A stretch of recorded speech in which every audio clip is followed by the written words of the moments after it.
So what we are working on for this mini unit is we are talking about sequences. So sequences still falls under our categories of functions. They're just a special kind of function where you don't always see all of the information for it. So when students first encounter sequences, they often think of them just as lists of numbers in a specific order, which is what they actually are. But there is a kind of a pattern to it, and we got to start looking at the technical definition of your sequences.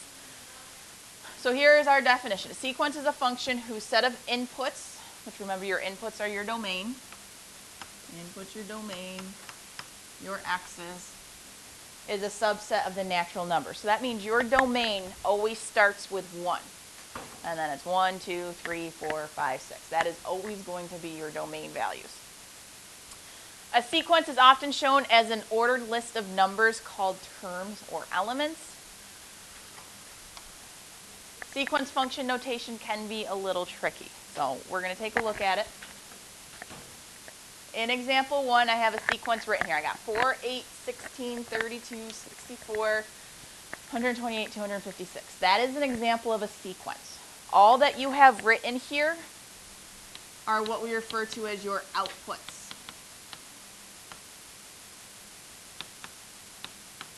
They are also known as your y values or your range. That is all you see when you're given a sequence. So 4, 8, 16, 32, 64, 128, 256, those are the output values. That makes up our sequence.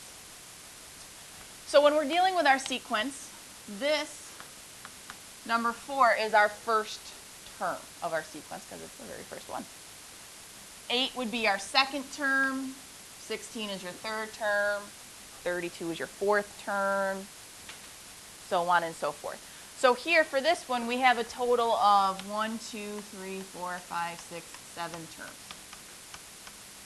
So the sequence consists of 7 terms. Now there is a way that the numbers are connected. There is a specific pattern to it. We don't need to figure it out right now, but there is one that exists. So here we have 6 questions dealing with our sequence that we're going to figure out the answers to. And if you will notice, there are 2 different kinds of ways that they ask the questions, because we have 2 different kinds of notations that we use. This first one, this is known as our function notation. You've seen this one, you've used this one quite a bit. A of 3. We've seen our function notation. This other one down here, this is what we call our subscript.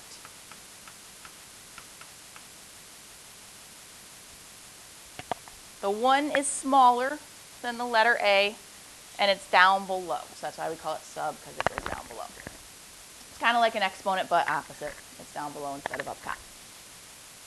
They interchange between those 2 notations all the time. They mean the same exact thing, though.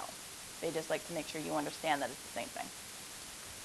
So when they ask us to find A of 3, they're asking us to find the third term of our sequence. So if we look at our sequence there, what is our third number? So our third term is 16. So it's actually pretty easy once you understand what it is they're looking for. You just have to be able to read their notation. So B, they want us to find A of 1 and add it to A of 7. So that means we're finding our first term and we're going to add it to our 7th term. So Ben, what is our first term? Kristen, what's our 7th term? There we go. So we're just adding 4 plus our 256. And what does that give us when we add? 260.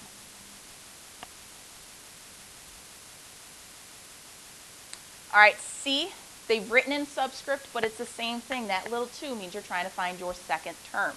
So what would be our second term of our sequence? 8.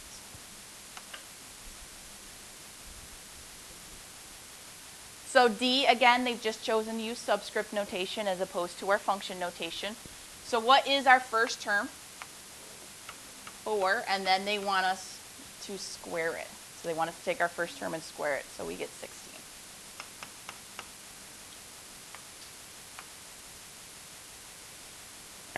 E, they want us to take our 5th term and subtract our 4th term from it. So which one is our 5th term? And then our fourth term. So 64 minus 32 gives us 32. And then the last one, this one's just kind of going backwards. They want us to find the value of n. So basically what they're trying for us to figure out is, which term is this? Mm-hmm. 128. What term is it in the sequence? So your n is a 6, because 128 is your sixth term.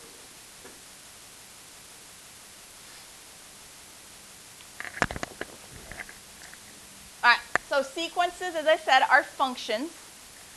The key to keep in mind is the domain, your input, is simply the number's position in the sequence. So if it's first term, the domain for that one is a 1. If it's the seventh term, the domain for that one would be the 7. So it's whatever position it is in the sequence. And then your output is the actual number in the list. So if we take a look at this sequence that we were working with up here, 4, 8, 16, 32, 64, 128, 256, we could write it as a table of values if we wanted to, in which case, I'll erase that. That is like your y values down there, the 4, 8, 16, 32. Your x's, again, are just the position that it is in. So you would get the 0.14, and then 2, 8, 3, 16, 4, 32, all that good stuff. So let's take a look down here. Because the position in the sequence is your x values, that's your domain, and the actual number you get is your output, is your range, you can create graphs of your sequences if you need to. So we're going to consider this formula here. A of n equals 2n plus 1. That is our sequence we're dealing with. That's the formula they came up with that created the pattern of numbers for our sequence. They want us to figure out the first 5 elements in this sequence. So in order to do that, you start with the number 1, and you plug it in for n, and that's going to give you your first term of your sequence. That'd be 2 times 1 plus 1. I'm just plugging it into that formula up above. So what is 2 times 1 plus 1? 3. So the first term of our sequence is 3. So then to figure out the second term, I'm going to plug in a 2.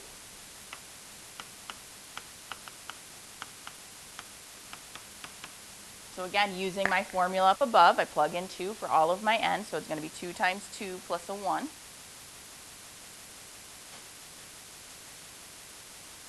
Which, what does that give us? 5. Figure out our third term, we're going to plug in a 3. So we got 2 times 3 plus 1.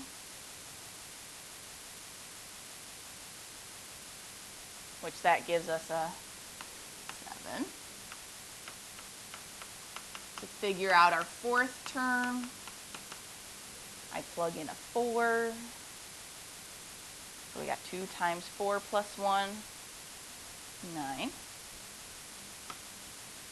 And then our fifth term, we plug in a 5, 11. So the sequence for our first 5 numbers is 3, 5, 7, 9, and 11.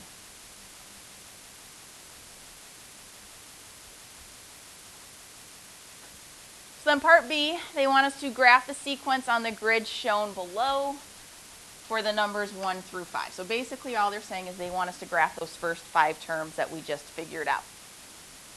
So I'm going to put my scale over here. I'll go up by 1s to the right on my x-axis, which we're using the letter n though instead of x. And then going up, our highest number is 11. We got 1, 2, 3, 4, 5, 6, 7, 8, 9, 10, 11. Oh, we got enough spaces to go up by 1.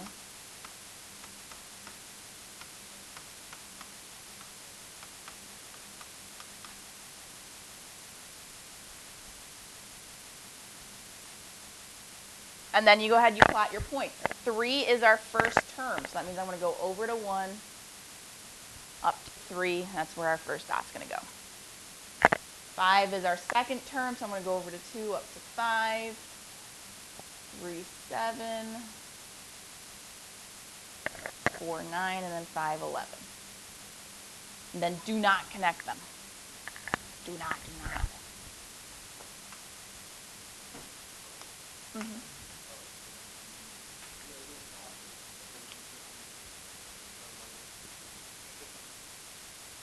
Kind of.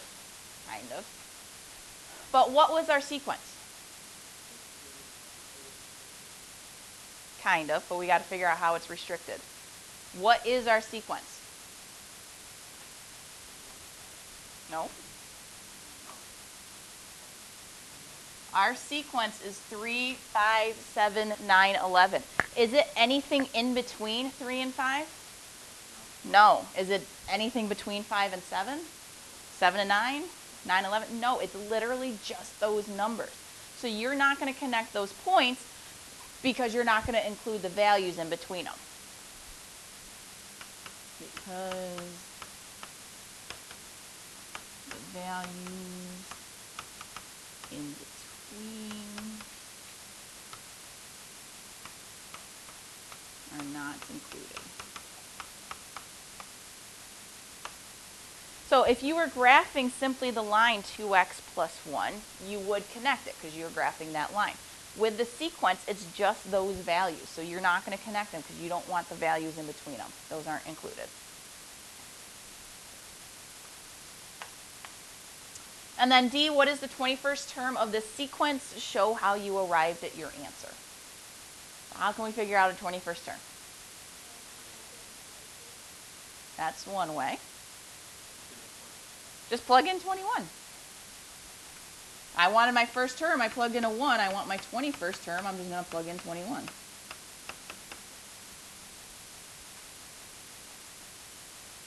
So 2 times 21 plus 1? 43. Our 21st term is going to be 43.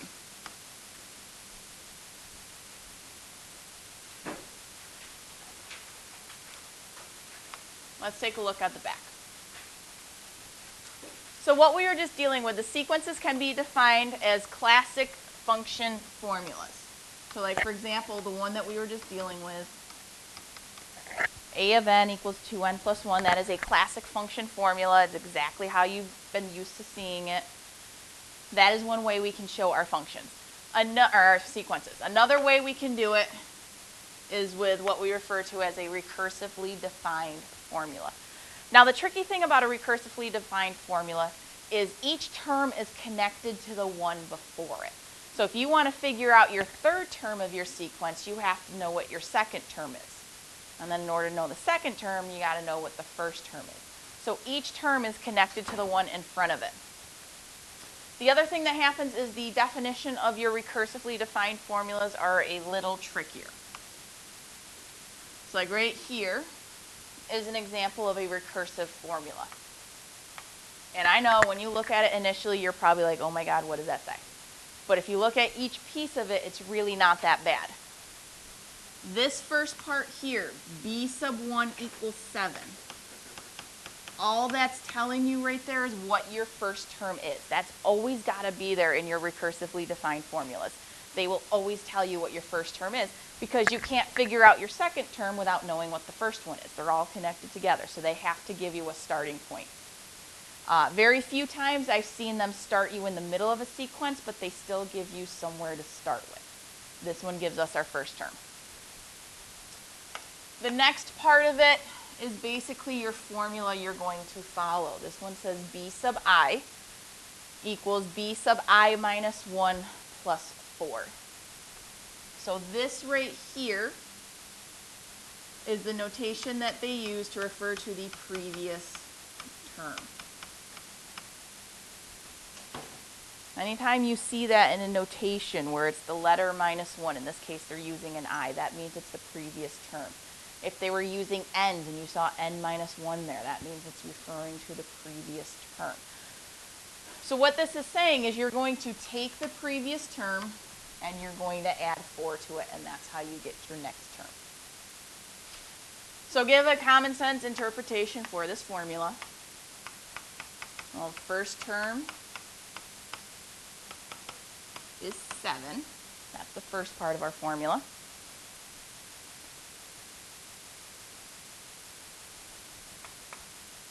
Then you keep adding 4 to get your next term.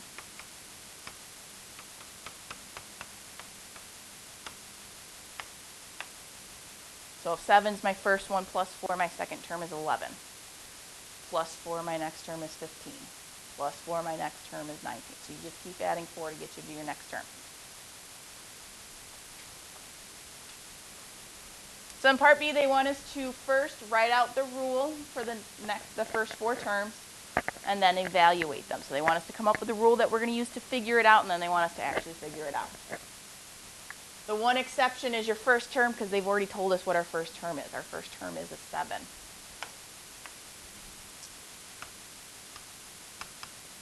So let's start with the next one. Let's try to find our second term, so b sub 2. So again, I plugged a 2 in right here for I. I'm going to plug a 2 in for the other I of my equation. So I have b sub 2 minus 1 plus 4. But let's clean this up a little bit. What is 2 minus 1? 1. So really, that's telling me that I want my first term, b sub 1. So what is that one? 7. And then I'm going to do plus 4. So our second term is 11, as I said. So that's the notation that would go along with it to figure it out. Let's try our next one. I want to figure out my third term, so b sub 3. So again, I'm still plugging 3 in for my i's. So that means I have b sub 3 minus 1 plus a 4. Yep, so when I subtract here, 3 minus 1 means that that's a 2. Nope. We just figured out our second term. Our second term was 11. So we got to do 11 plus 4 this time. Our third term is 15.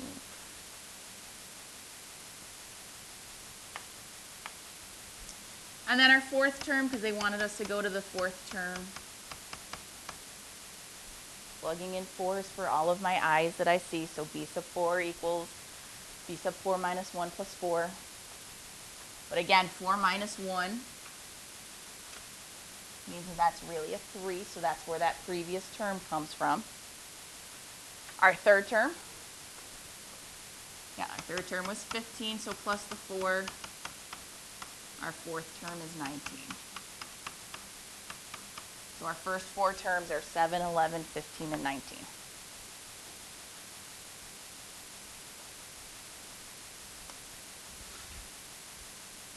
So we do have a very famous recursive defined formula.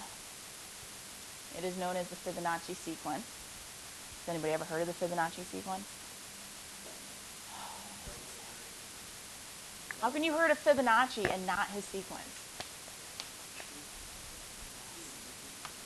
So Fibonacci is this guy who was sitting around a long time ago, and he noticed that this pattern existed. And it exists everywhere. It's in so many different things within the universe, and it just naturally exists there. And the pattern is 1, 1, 2, 3, 5, 8, 13, 21, 34, so on and so forth, and it keeps going on forever. And so he noticed there is also a picture representation for this sequence. And it's this little spiral thing. Where does that spiral exist? Not the @ symbol. Everywhere. Everywhere. Most famous one, seashells. You guys ever seen seashells? You know, the little thing, snail shell, it's got that little spiral on it. You ever seen The Big Bang Theory? Sheldon wears a shirt that's got the spiral on it. That's our Fibonacci sequence right there. Well, now you've heard of it. Fibonacci sequence. 1, 1, 2, 3, 5, 8, 13, 21, 34, so on and so forth. So this is right here the definition for our Fibonacci sequence. This definition is a little bit more complicated than some of our other ones. But again, let's look at each part and see what it says. So a of 1 equals 1. What is that saying? This is saying the first term is a 1. Then this one, instead of just defining one term for you, it then also defines your second term. So it gives you the first two for you right away. They both happen to be a 1. So then to figure out all of the other terms after that, you got to do a of n minus 1. This means the previous term. It's just like our subscript we were doing up above where it was I minus 1. Instead this time it's function notation. It's n minus 1. Still means your previous term. But then n minus 2, best way to say it is it's the previous term, meaning the one before that one even. So you add up the two terms before it, and then that gives you the next one. So like here, if you look at it, there's my first two, 1 and 1, and then 1 plus 1 gave me my third term of 2. 1 plus 2 gave me my fourth term of 3. And then 2 plus 3 gave me my next term of 5, and then 3 plus 5 gives you 8, and that's how you keep figuring out your sequence there. So how do you interpret this recursive rule? Write it down in your own words. So first two terms are 1. There's the beginning part of it.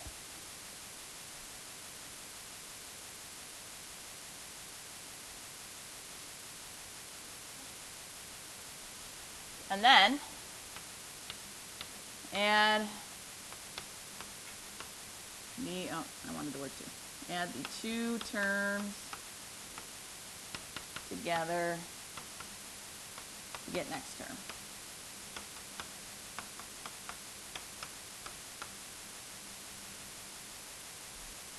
There we go. That's how we figure it out.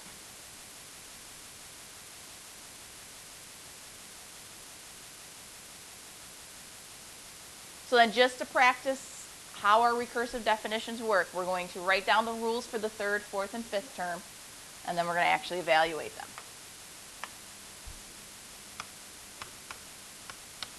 So if I'm trying to figure out my third term, I'm going to follow this right here that we have written. I'm plugging in 3 for all of my n's.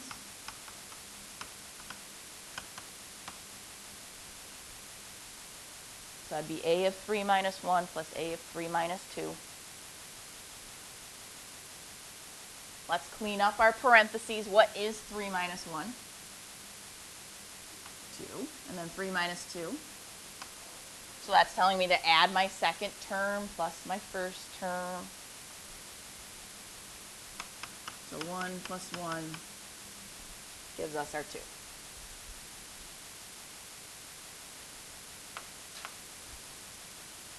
So let's follow the rule for the fourth one.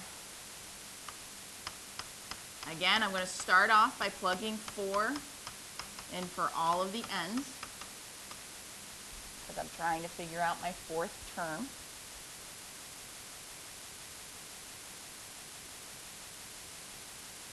So within my parentheses, 4 minus 1 makes that a 3. 4 minus 2 makes that one a 2, so that means I'm adding my third term plus my second term. Our third term we just found to be a 2. Our second term was a 1. So our fourth term is a 3.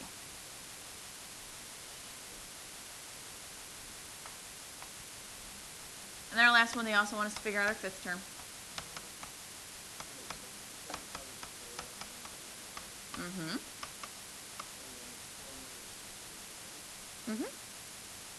Which gave me 2. Because my third term is a 2. This tells me my second term is a 1. Nope. You're adding your third term plus your second term. Because it's got this a in front of it, that tells you you're adding those terms, not the numbers themselves.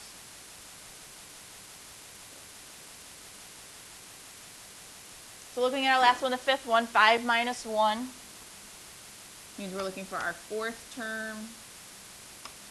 5 minus 2 means we're looking for our third term.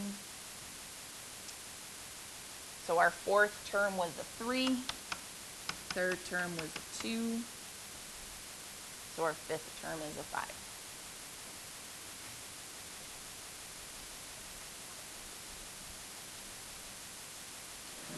Sequences often show up in the real world where they are sometimes defined in terms of a recursive process.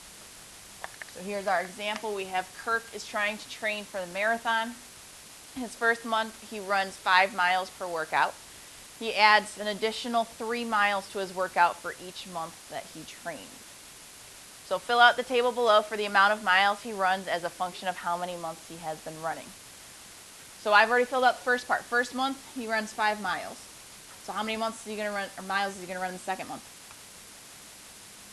8, because it's 3 additional miles each month. So in the third month, how many? Fourth month. And fifth month, 17. So there's our table.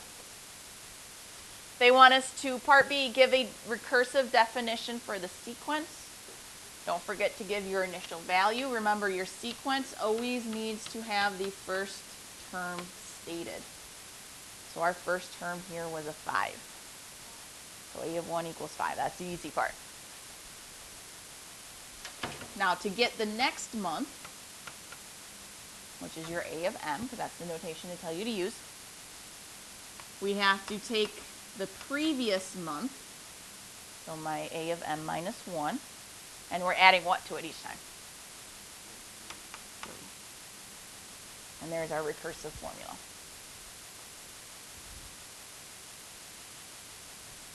All right, last part, we're going to graph our table we have here. So going across to the right, we can go up by 1, so 1, 2, 3, 4, 5, 6. But I don't think we have enough, because we got to get to 17, so I don't think we have enough to go up by 1. 1, 2, 3, 4, 5, 6, 7, 8, 9, 10, 11. Nope, so we got to go up by 2s.